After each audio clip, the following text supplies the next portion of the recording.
Electric car पर बात तो हमने बहुत की है। क्यों इलेक्ट्रिक से अभी लोग परहेज कर रहे हैं वो भी हमने आपको बताया है। इलेक्ट्रिक कार के फायदे भी हमने आपको गिनवाए हैं और नुकसान भी गिनवाए हैं। लेकिन बहुत से लोगों की शिकायत रहती है कि इलेक्ट्रिक कार बहुत महंगी आती है, इसको खरीदना आम जन के लिए इतना आसान कहाँ है। बात सच है। आपकी इसी परेशानी को आज गणित के जरिए हल करने की कोशिश करते हैं। उम्मीद है फिर आपको इलेक्ट्रिक कार से शिकायतें थोड़ी कम हो जाएं। सबसे पहले तो आपको इंस्टेंट डिस्काउंट जो आजकल मिल रहा है इलेक्ट्रिक कार की खरीद पर वो बताते हैं। भारत सरकार इलेक्ट्रिक कार खरीदने पर 3 लाख रुपए की सब्सिडी दे रही है, जबकि आप टैक्स के रूप में अलग से 1.5 लाख रुपए बचा सकते हैं। इस तरह इलेक्ट्रिक कार खरीदने पर कुल बचत 4.5 लाख रुपए बैठती है। 4.5 लाख रुपए रकम कोई छोटी नहीं होती। हालांकि सब्सिडी को लेकर यहाँ कुछ बातें आपको ध्यान रखनी होंगी, क्योंकि केंद्र सरकार की दी जा रही सब्सिडी तो सेम हो सकती है, लेकिन आपके राज्य में सब्सिडी मिलने का हिसाब किताब थोड़ा अलग हो सकता है। इसलिए ध्यान दें आपके राज्य में सरकार आपकी पसंदीदा इलेक्ट्रिक व्हीकल पर कितनी सब्सिडी दे रही है। इसके अलावा इलेक्ट्रिक कार का जो मॉडल आप खरीदने चाह रहे हैं, क्या वो सरकार की सब्सिडी के दायरे में आता है या नहीं, ये भी आपको ध्यान देना होगा। अगर मोटा फायदा चाहिए, थोड़ी मशक्कत तो आपको भी करनी होगी। जैसे इस सब्सिडी वाले हिसाब किताब को एक उदाहरण से समझने की कोशिश करते हैं। मान लीजिए आप टाटा निक्सन का कोई इलेक्ट्रिक मॉडल खरीदना चाहते हैं। अब इस कार को खरीदने से आपको क्या क्या लाभ होंगे, चलिए समझने की कोशिश करते हैं। सबसे पहले इस कार पर मिलने वाली सब्सिडी पर चर्चा करते हैं। इसके लिए आपको जाना होगा heavyindustry.gov.in की वेबसाइट पर। यहाँ आपको कई प्रकार की इलेक्ट्रिक कार्स, 2 व्हीलर्स, 3 व्हीलर्स के ऑप्शन देखने को मिलेंगे, जिसमें आप अपनी पसंद के अनुसार किसी भी इलेक्ट्रिक वाहन की सब्सिडी से जुड़ी जानकारी हासिल कर सकते हैं। अब क्योंकि हमने तो पहले से ही पसंद चुन रखी है, तो सीधी बात उसी पर करते हैं, यानी टाटा निक्सन। यहाँ हम Tata Nixon EVXZ plus variant को आधार मानकर आगे की बात बढ़ाते हैं। XZ प्लस का जो एक्स शोरूम प्राइस है वो बैठता है करीब 16,30,000 रुपए। इसमें इंश्योरेंस का खर्चा लगभग 70,000 रुपए मान लीजिए, और बाकी का खर्चा भी ऐसे ही करीब 16 से 16,500 रुपए के बीच बैठता है। तो ऑन रोड जब ये गाड़ी उतरती है तो उसका जो प्राइस बैठता है वो बैठता है तकरीबन 17,15,000 के करीब। अब इस कार पर मिलने वाली सब्सिडी को भी देख लीजिए।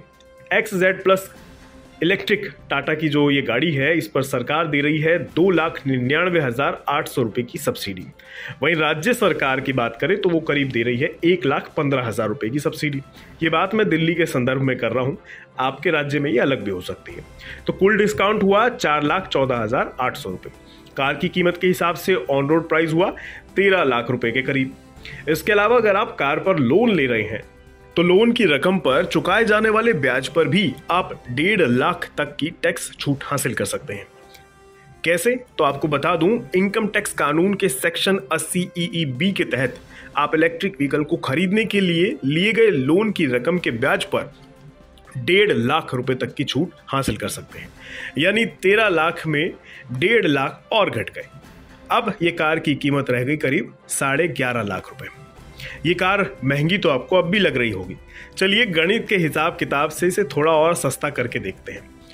मान लीजिए अगर आप रोजाना 100 किलोमीटर की यात्रा करते हैं, अभी जो पेट्रोल का दाम है वो है करीब 96 रुपये 72 पैसे पर लीटर, और रोज आपकी पेट्रोल वाली कार में 4 लीटर पेट्रोल खर्च हो जाता है।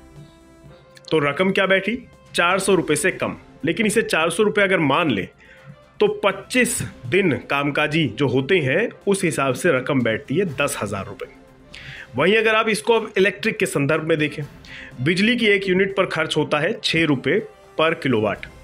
टाटा निक्सन ईवी जो है ये 10 किलोवाट खर्च करती है 100 किलोमीटर चलने पर। यहाँ आपका खर्च जो आया वो मात्र है 1,590 रुपये। इस तरह आप हर महीने जो है करीबन 8,410 रुपये की रकम बचा सकते हैं। और अगर साल के हिसाब से देखें तो ये करीब बैठता है 1,920 रुपये। यानी लगभग 11 साल अगर आप इस कार का इस्तेमाल करें तो ये कार बिल्कुल मुफ्त हो जाएगी।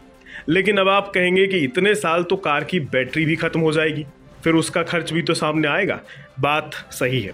इस कार पर 8 साल या फिर कहें 1,60,000 किलोमीटर तक की कंपनी की ओर से बैटरी की वारंटी मिलती है। यानी तब तक आपको बैटरी की चिंता करने की कोई आवश्यकता नहीं। इस लिहाज से अगर आप 7 साल तक मान लीजिए गाड़ी चलाएं और फिर इसे बेच दें, तब आप 7 साल में जो रकम आप पेट्रोल पे खर्चते वो इसमें बचेगी।